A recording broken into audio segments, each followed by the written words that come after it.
Everyone to Self Principle, where real science meets real health. As always, I'm Dr. Hashmi, a board-certified nephrologist and obesity medicine specialist, and I'm here to guide you on this life-changing journey through the principles of self: sleep, exercise, love, and food. If you like this video, please don't forget to like, share, and subscribe. And with that, let's dive into today's topic, which is going to be all about the power of fasting.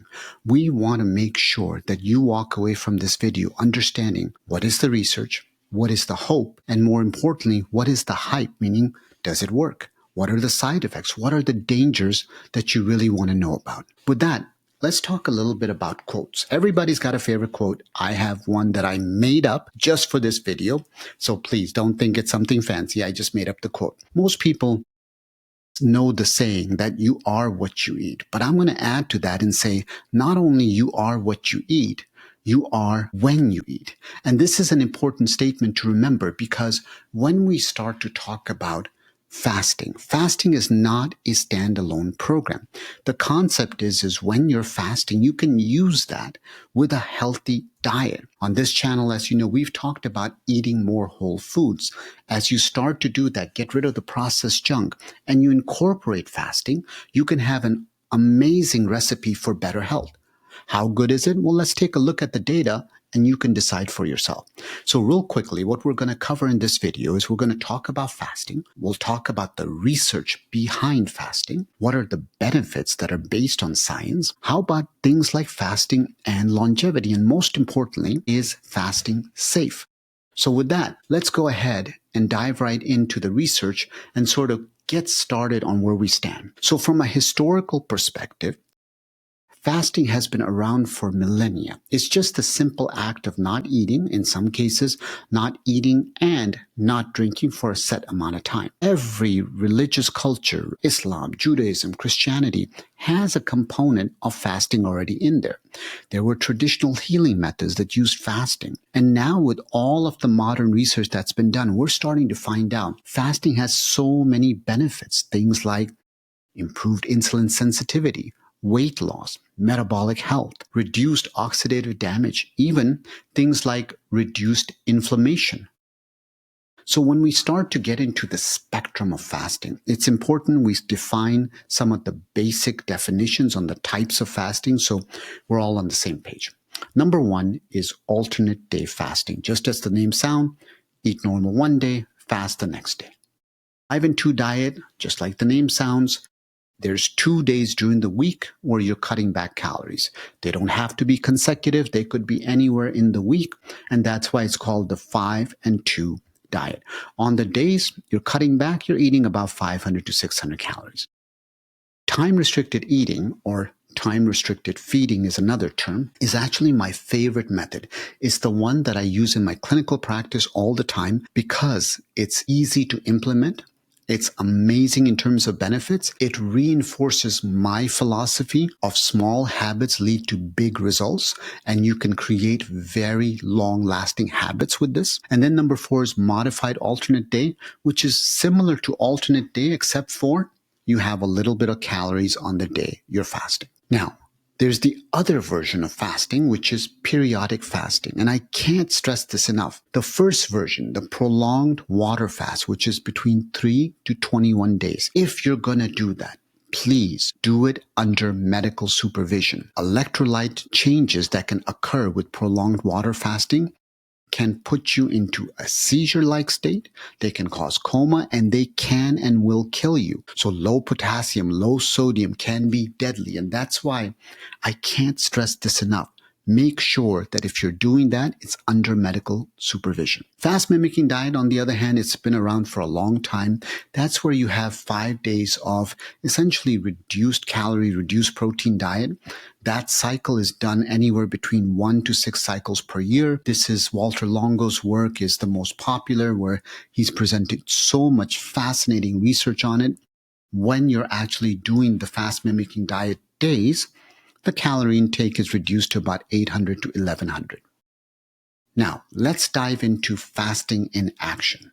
So specifically, what's happening inside your cells when you do the act of fasting? So first, what's happening from a metabolic perspective. So it's important to understand that you have to fast over 12 hours to have any changes, because 0 to 12 hours, your body is going to burn the sugar it has. So your glycogen stores are still active. And that's why if you're looking to deplete the glycogen stores to get to fat burning, you have to go beyond 12 hours of fasting. This is why when we talk about time-restricted eating, the eating window is 6 to 10 hours. The fasting window is 14 to 18 hours. Once again, you have to go above 12 hours to get the results. So what happens is, as you exceed 12 hours, you start to use up your glycogen stores and your body starts to shift from burning sugar into burning fat. Those stubborn fat stores don't want to burn. And the second that you stop eating, your body craves sugar. And then as you go beyond 24 hours, that's where the real ketosis starts. The ketogenesis increase, you start to make these ketone bodies. They cross the blood-brain barrier. They go into your brain. They have so many benefits. They are an alternative fuel source, especially for the brain. And as you prolong this 48 to 72 hours, the body starts to adapt to using fat. It becomes more efficient.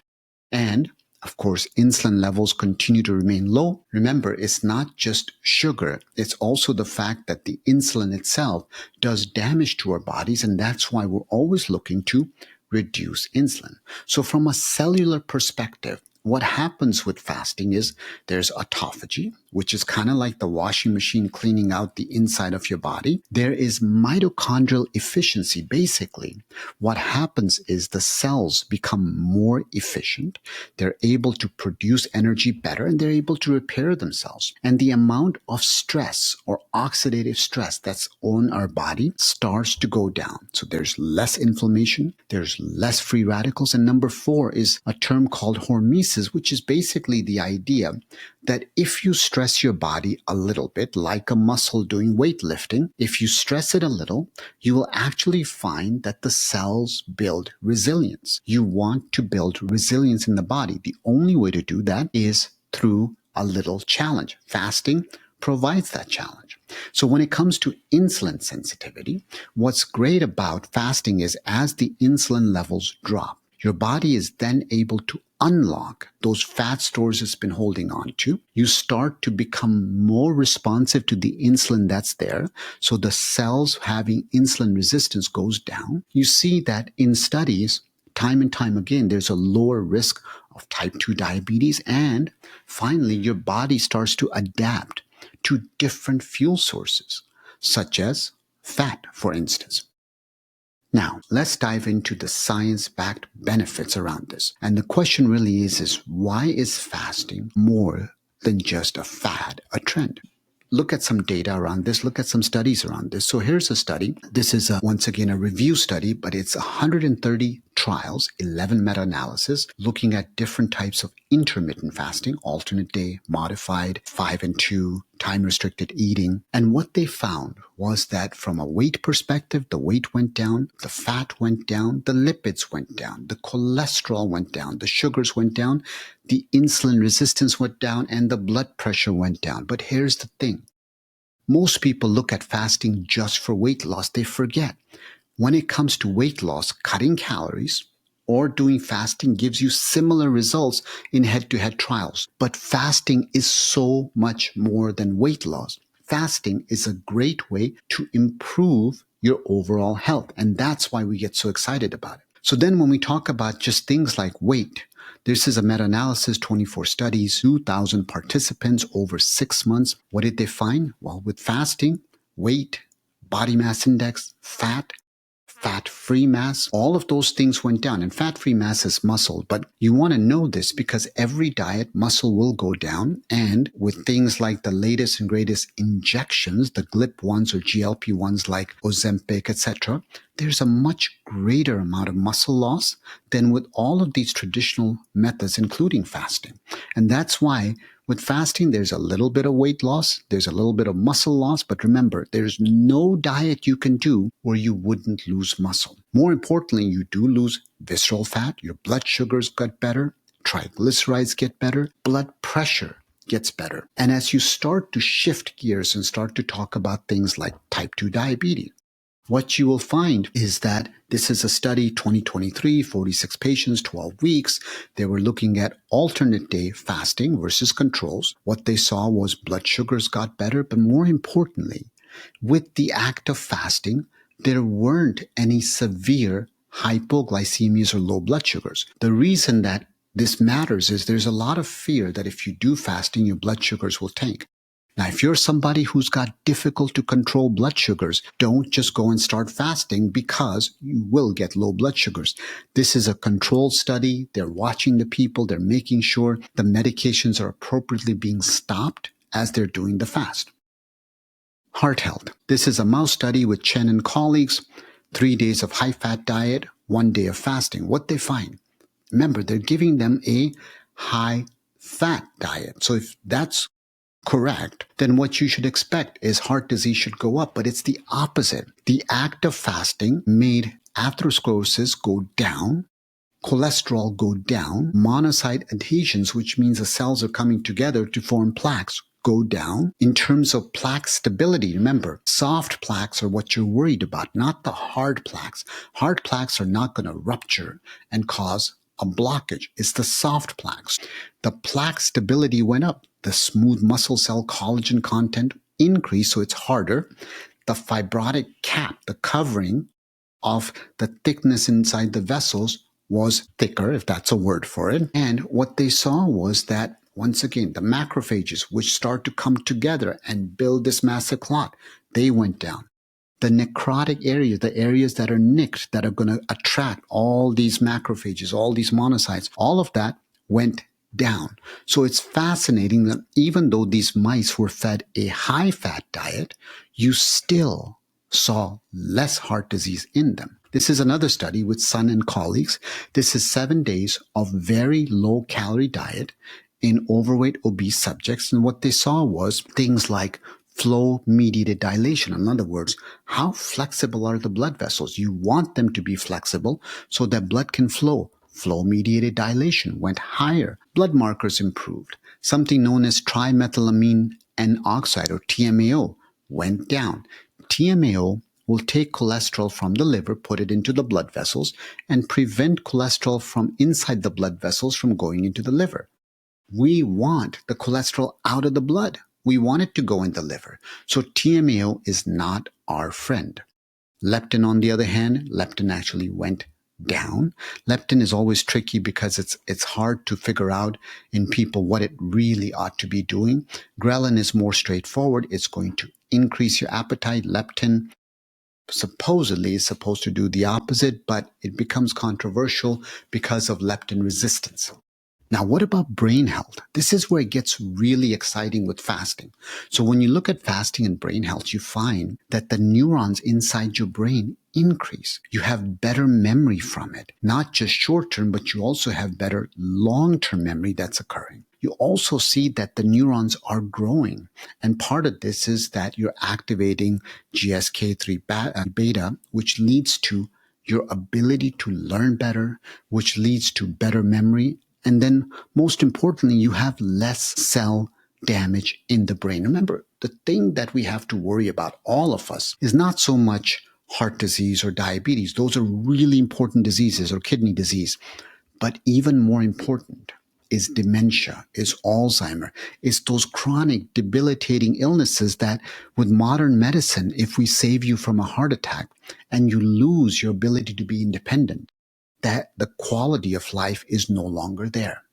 Other stuff that's important is when you start to have more ketone bodies, the ketone bodies will prevent neurons from dying. They will prevent neurons from having the damage from oxidative stress. You also find that, once again, executive functions, memory, are all better. And why this matters? If you're somebody who's a little bit older, you want to pay attention to these items.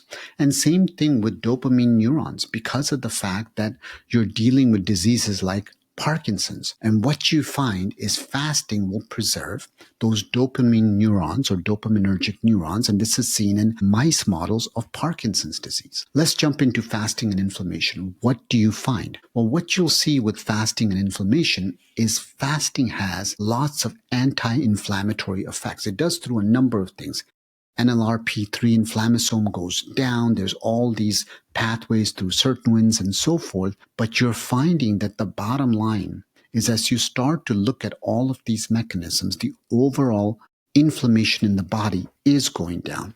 And the big stuff that's happening is you're switching from sugar to fatty acid or ketone use. And what this ends up doing is makes the cells all the way at the level of the mitochondria work better. There's less inflammation there. And so overall, what it's doing is making the body work more efficiently.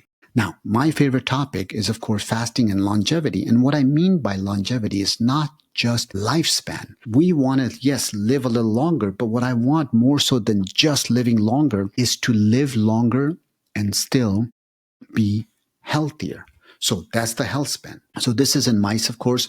And what they found was this is bi-monthly 4 days of fast mimicking diet. They found that middle-aged mice, if they started fasting, so in other words, you're doing it in your middle age, lifespan was increased, visceral fat was less, lower cancer risk, immune system was better, and bone density didn't go down as rapidly as those who weren't fasting. And then if you were somebody who's older, remember this is a mice study, but still, if you were somebody who's older, you are preserving brain function. You're reducing insulin growth factor 1. And why does that matter? Because that can lead to cancers. You're increasing neuro D1 expression. You're improving the production, the maintenance, the preservation of neurons. And bottom line, you're helping these old mice to be able to have better performance on brain-related tasks.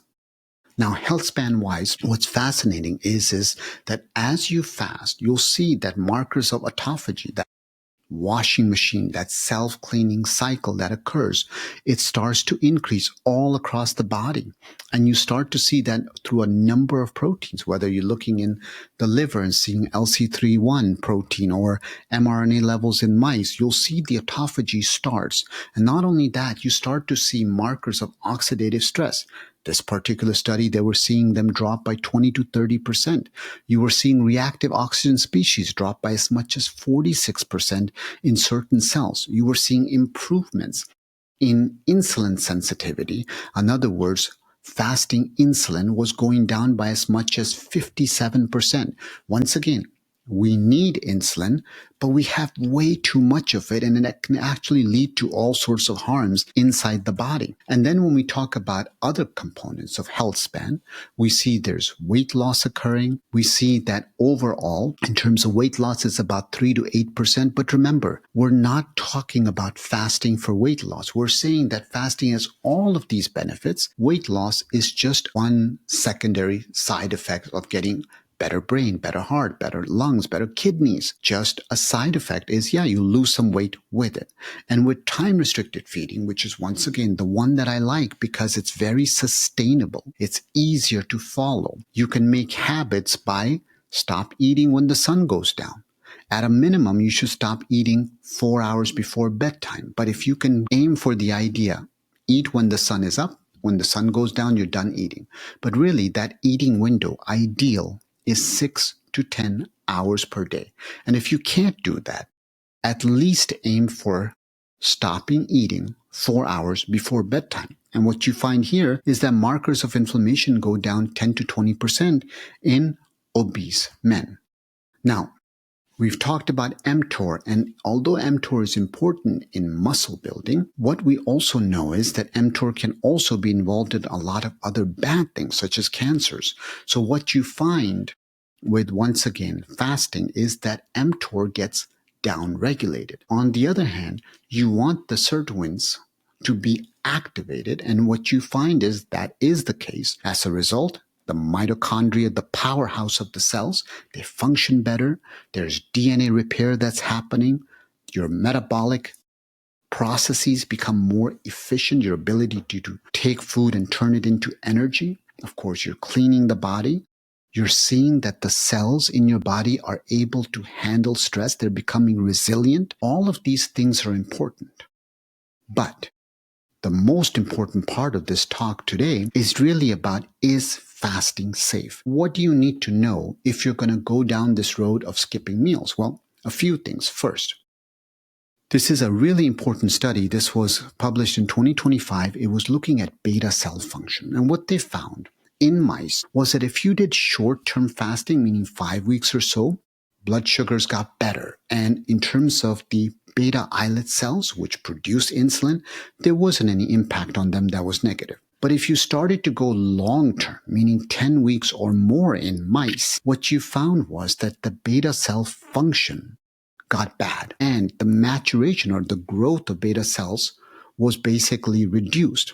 And so what that means is that you weren't able to make insulin inside the body. So think of a type 1 diabetic that doesn't have beta cells to produce insulin.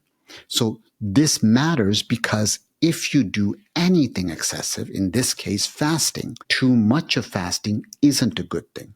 But if you're doing time-restricted eating, the beauty of it is you're just trying to stop eating earlier in the evening. And if you do that, that can be part of your sustainable lifelong journey. It's doable now. It's doable when you're 90. It's doable when you're 110. So the idea of time-restricted eating is just stop eating when the sun goes down. And if, depending on what part of the world you're in, at least 4 hours before going to bed, stop eating. And so that is the stuff you want to understand. If too much fasting is affecting beta cells and you can't make insulin, that matters. Just remember, too much of anything is usually not good. That's a good lesson in life. Don't be greedy if you're getting benefits from a little bit. This is another one of those studies that's really important. This one is probably critical to understand about fasting. So what they showed was that when you do fasting, after fasting, you go back and refeed. When you refeed, there is a regeneration of cells in the body. But if you are predisposed, if you might have any sort of tumors, especially in the gut where it's rapid, you will also see that those tumors can start to grow because they are being fed and they want to grow. So in other words, during fasting, everything slows down, but during refeeding, you activate mTOR, which stimulates protein production. It stimulates stem cell growth. The good cells can grow, but the bad cells can also grow. So why does this matter? Because if you're eating bad food after fasting, you're going to give all of those cells a chance to grow. And what's bad food? Highly processed, loaded with sugar. That's the kind of food you don't want to eat. So remember, fasting is not a license to go eat crap. Fasting is a tool that you add on to a healthy, balanced diet. So as we talk about sleep, exercise, love, food, the food portion of this is predominantly whole food, plants, adding fasting to it to be able to have amazing outcomes. So once again, the right foods matter, and fasting is not a license to eat whatever the heck you want. Now, when you start to look at some studies that are sensational, just remember, always look at the study design. So this is a study that made all the headlines. It said that 8 hours of time-restricted eating was linked to 21% higher risk of cardiovascular death. Well, let's look at the data. So the study design was they used 2 separate food frequency questionnaires of what you ate in the last 24 hours. And then they had an 8-year follow-up. Now, here's the problem. During those 8 years, they weren't doing the questionnaires. They did them at the beginning of the 8 years. I can tell you, in the last 8 years, I have absolutely changed everything I do. How I sleep, how I exercise, how my relationships are. All of those things are different. And so 8 years is a very long time to assume that what the food frequency questionnaire was 8 years ago still applies. This was an unpublished, it was non-peer-reviewed study. Once again, just 2 data points. And as you know, dietary recalls. I can't remember what I ate in the last 24 hours. So if you're talking weeks later, months later, years later, that makes it very tough. Now, the other area to make sure you understand and where caution is really advised is sometimes people obsess over diets or over fasting, and they go to the extreme. So fasting does have the potential to lead to a medical syndrome called orthorexia. Basically, it's an obsession with trying to be healthy, and that in itself is unhealthy. So orthorexia can lead to all sorts of eating disorders. So once again, just because a little bit of something is good doesn't mean a whole lot is great. It could be bad for you. So if you're a type 1 diabetic, if you're somebody who's got lots of low blood sugar episodes, if you have advanced chronic kidney disease, if you're obviously pregnant or breastfeeding, if you have eating disorders, if you're elderly, you have a risk of falling, or you're a very young child, if you have any mental health issues, if you got liver cirrhosis, all of these are topics where you should not fast. And if you're still adamant, then you need to talk to your doctor. But these are really important points where caution truly is advised. And keep in mind, when you do fasting, there are lots of risks to be aware of. Nutritional deficiencies. This is why when you look at fast mimicking diet, they're not going to 0 calories. They're making sure that you're getting all your nutrients and the total calories are reduced. This is specifically why I'm so worried about water fast, prolonged water fast, because of the dangers of electrolyte imbalances, speaking as a kidney doctor. Other stuff is muscle loss. The longer the fasting, the more muscle you're going to lose. As you get older, hopefully you get wiser, it's harder to get the muscle back. Low blood sugars, we talked about it.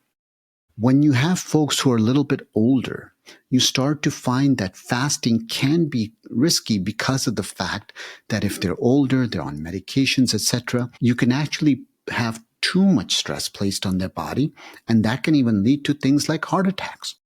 The electrolyte imbalances, I can't stress this enough. Salt, potassium, magnesium. These are really big deals, and you can get all sorts of heart arrhythmias and death and coma and seizures with it. And the most obvious one, of course, is that some people get very irritable. They can be very stressed when they do fasting. So realize that if that's somebody that your personality fits with, maybe fasting is not right for you.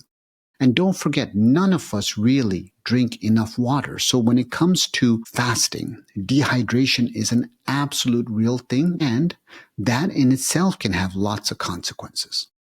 So thank you for listening all the way up to this point in the video. What's the key takeaways? First, fasting is awesome. It has all sorts of health benefits. It can improve your metabolism. It can repair the cells. It has the potential for longevity, health span, and lifespan. But most importantly, you need to personalize it. You need to do medical supervision so that you talk to your doctor about it if you're going to do it. When you finish the fast and you go back to eating, please make better choices. When you finish the fast, that is not a license to go eat bad things. And as with anything else, this is just another tool in your tool belt to be combined with better sleep, better movements, better relationships, working on stress, working on gratitude, and a better, healthier diet. And so to finish off with a real quote, this is Jim Rohn, who says, "Take care of your body. It's the only place you have to live." Thank you so much for sticking around. If you like this video, please appreciate it. If you'd like it, share it. If you haven't subscribed to the channel, appreciate it. Love to hear your comments below. And I will see everyone next time.